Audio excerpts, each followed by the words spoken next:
Thanks very much. It's a really nice event. I'm really happy to be here. Thank you for including the paper. This is joint work with Andreas Fuster from the Swiss National Bank, Paul Goldsmith-Pinkham from Yale, and my colleague Tarun Ramadurai.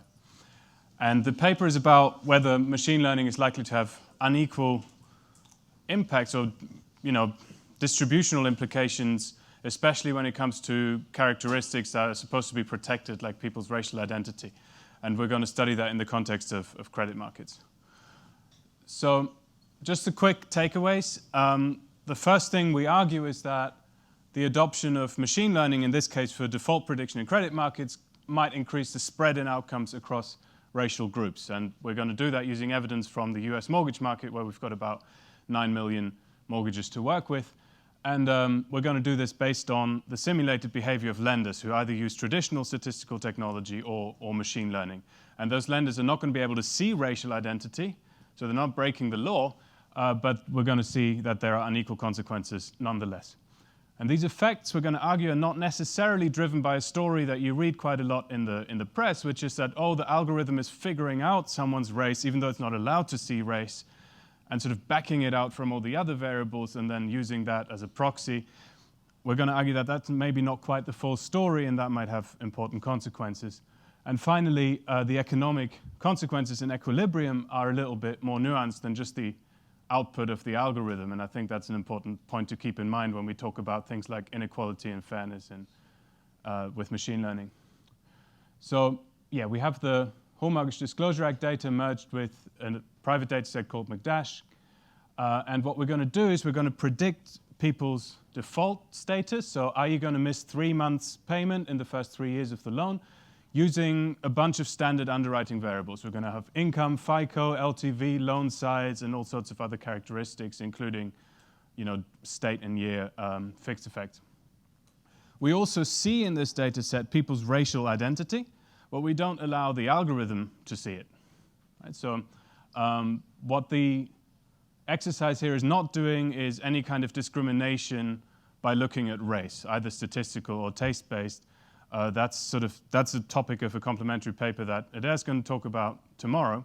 But we're interested in basically the best case scenario. So suppose that there's no discrimination on race itself, is there still going to be some kind of unequal consequence? And we do this exercise, default prediction, with a traditional statistical technology. So that's a logit model, which includes some nonlinearities by using binned variables. That's what people used to do in the industry. And then we move to a random forest approach where we predict default using that model. And the random forest does give us significant improvements in predictive performance. They're not huge. They're enough to make money. They're statistically significant. But that's not the focus of the paper. The focus of the paper is about the diff and diff, right? It's as we move from one technology to the other, what is the differential impact on different groups of the population? So that's what I'm going to talk about most. So just an example to motivate why we might worry about unequal impact. So in both of these charts, you've got two underwriting variables, income on the x-axis, FICO on the y-axis. We're holding all the others constant. And the black lines are the indifference curves or level sets of the default probabilities predicted by the logit model in this case. You can see they're all nice and parallel. They have these kinks in them because we have bin variables, but the model is not terribly flexible, right? And it's what you would expect in the sort of southwest of the figure where income is low and FICO scores are low. You get predicted to be a higher default risk. This is 0.5% default risk, whereas up here it's a lot less. And in the background, the purple heat map is the distribution of these characteristics among different groups of borrowers. On the left-hand chart, you've got white non-Hispanic borrowers combined with Asian and other. On the right one, you've got black and white Hispanics, so maybe minority groups that we would worry about as being somewhat disadvantaged in the credit market. Right? So you can see that the black, white Hispanic group have more mass down here, where maybe income and FICO score don't look so great. Okay, so this is the logit model. And as we move to the machine learning model, the contours of our prediction become a lot more nonlinear. Some of them are convex, some of them are concave. You can have lots of interactions, local substitutes, local complements. And you also have a steeper effect as you go to the southwest. Now the predicted default probability rises from 0.2 to 1.3 instead of 0.1 to 0.5 in the logit case. So, the sigmoid shape of the logit is quite smooth, whereas here you can have real jumps in the assessment. So, you can have pockets of characteristics that really get penalized by the machine learning technology. And obviously that happens in this case, and this is just an example. It doesn't happen in every case, but in this case it happens in an area of the space where the minorities are more prevalent. Okay, so that could be a source of unequal effects, right? So this is also a bit more of a general lesson that we learned in this paper, which is that what drives these unequal effects is the nonlinearities of the AI combined with the conditional distributions of characteristics among different groups in the population, right? So it's this interaction. And when we started out, we thought we might come up with some sort of early warning system. We might be able to say, well, under the following conditions, a machine learning model is likely to screw over group 1 as opposed to group 2. And now my view of this is that it's more of a negative result, I think. Unless you run the nonlinear technology and you figure out where these nonlinearities are and where they have bite, you're not going to be able to predict who's better off and who's worse off so well, right? So it's kind of, if we're going to regulate this, for example, we need to probably have regulators who are able to run the code and look at the detail. But that was just an example. That was like people borrowing $300,000 in California, holding all the observables constant. So now let's look across the whole population. So what we've got here on the horizontal axis is the difference between the log predicted default probability that the random forest attaches to individual borrowers and the log predicted default probability that the nonlinear logit model, nonlinear because of the bin variables, attaches to borrowers. So if that difference is positive, that means you're kind of getting scored as a higher credit risk by the machine learning algorithm.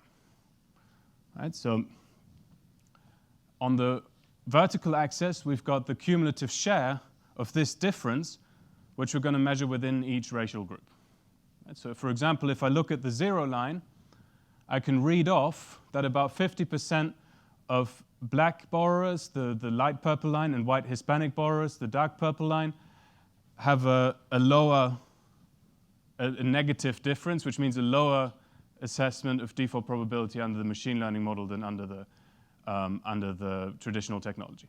Right? So you've got about 50% winners, loosely speaking, 50% losers, whereas in the Asian, white, non-Hispanic group, you have about 60% winners, 40% losers. So it seems like the gains from this new statistical technology are unequally distributed between these groups. In particular, it works in favor of racial groups that are already doing quite well in the credit market to begin with.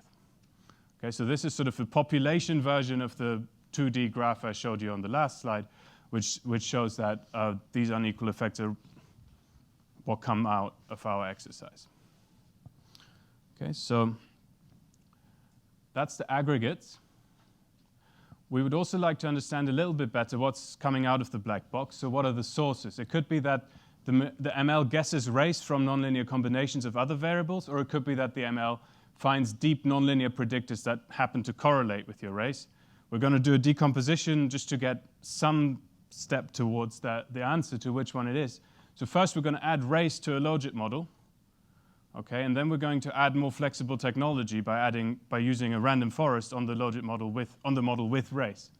Okay, so the pure triangulation story would suggest that most of the predictive gain in this exercise comes from the first step, right? If all you're doing is backing out someone's race, you should be able to get the same predictive power just by adding race somewhat illegally to the existing statistical model, right? So it turns out that depending on which measures you use of out-of-sample predictive power, it's always below 10% accounted for by adding race to the model and always above 90% accounted for by the second step, which is to allow more flexibility in the algorithm. So that seems to suggest that this triangulation thing is not the whole story. This isn't the only possible decomposition, but we think this is indicative.